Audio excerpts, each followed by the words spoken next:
It all started back in my secondary school. I was an SS1 science student in Shining Star College.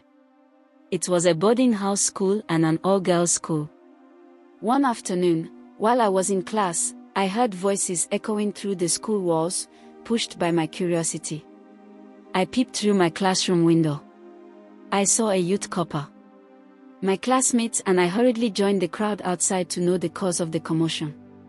As we gathered, admiration flowed freely. With praises lavished upon his appearance, he had a tattoo on his arm and neck. He gave a modest smile in response. He strode towards the principal's office and we went back to our respective classrooms. Throughout the remainder of the day, the copper's name lingered on every student's lips even as we went into the dining hall. His looks continued to captivate the students' minds. After lunch, I went to the hostel and overheard some group of girls whispering about how charming his looks was. We finished our physics class when suddenly someone walked in. I looked up and saw that it was the copper. We all greeted him. "Hello class.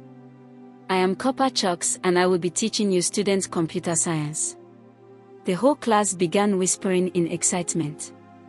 Copper Chucks began blushing. Class that day was fun because Copper Chucks was playful and jovial. Most of my classmates were having a crush on him, but I noticed the way Copper Chucks stares at me seductively. One day we went for classes in our school computer lab. After classes, my classmates and I were leaving the lab when Copper Chucks called my name. "Ella, wait behind." After that day, Copper Chucks and I became very close. Rumors circulated around school that we were dating. Some of my classmates started keeping malice and gossiping about me. Whenever I passed them, I could hear my name in their whispers. To an extent that one of my classmates confronted me after night prep to stay away from Copper Chucks. As time went by, Copper Chucks made me the computer lab prefect. This didn't sit well with most of my classmates because some of them had a crush on him. During that time, I'd visit the computer lab to watch movies and play games using his laptop. I was being envied and hated by my classmates. They said all kinds of bad things about me. Wherever I went to in school, I could hear whispers and my name would be the theme of the gossip, but I didn't care.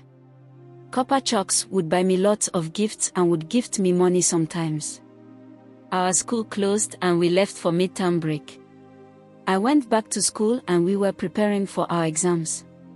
One morning at the assembly ground, my eyes became blurry.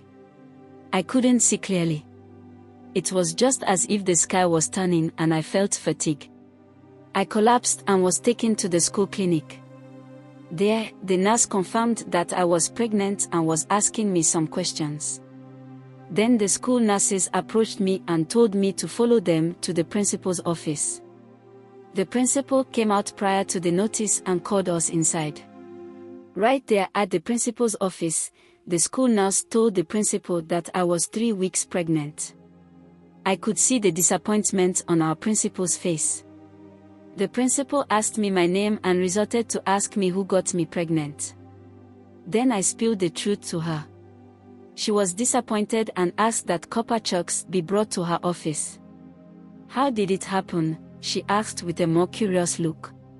It was during the midterm break when he invited me over to the Copper's lodge and I obliged. The principal asked for Copper Chucks and we were told that he has run away from the Copper's lodge. By then the news had spread around school like wildfire. Many students were at the admin block to confirm the news. The nurses escorted me back to the dormitory to pack my bags. Immediately I left the principal's office, I saw over 3,000 students outside. Some were laughing, some were murmuring, some even had pitiful faces. I bowed my head in shame and followed the nurses. That day I left school. I was expelled. Many questions were just running through my head. I broke down in tears immediately. When I reached home I saw my mom at front of the house.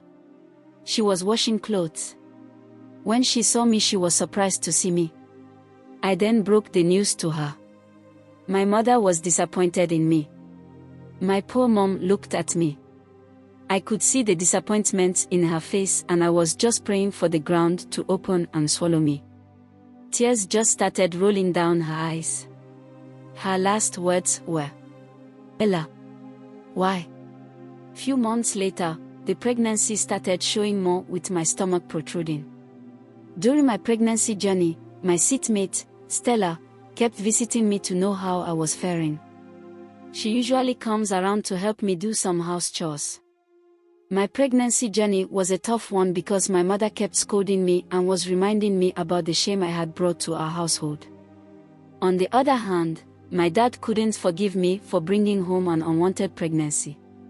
Few months into my pregnancy journey, I heard that Copper Chucks was arrested and jailed for about a year.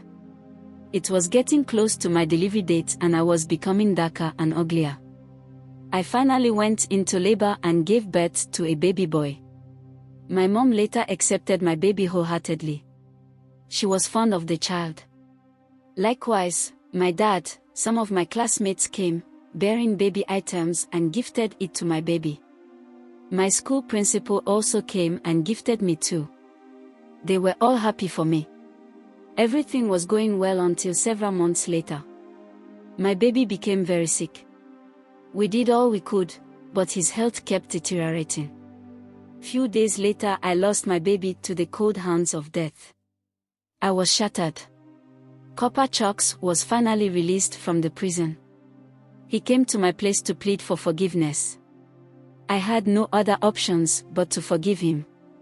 I finally returned back to school, not to my old school, but a new one. I made peace with the new me. Hi besties, it's Naomi here again. Thank you for listening to this story till the end. I'd love to hear your thoughts on a few things. What are your thoughts on the role Copper Chucks played in Ella's life? Should he have faced more consequences for his actions? How do you think Ella's school handled the situation? Could there have been a better way to support her? Ella's relationship with her family shifted throughout the story. How do you think family dynamics impact young people's decisions in challenging situations? Do you believe forgiveness, like in Ella's case with Copper Chucks, is necessary for healing, or should she have handled things differently? What lessons can young people today take from Ella's experience, especially regarding the consequences of their choices in relationships? Do well to let me know your thoughts in the comment section. Thank you for listening to this tale till the end. Let us know your thoughts in the comment section. Like this video if you love it, subscribe and turn on post notification bell for more thrilling stories.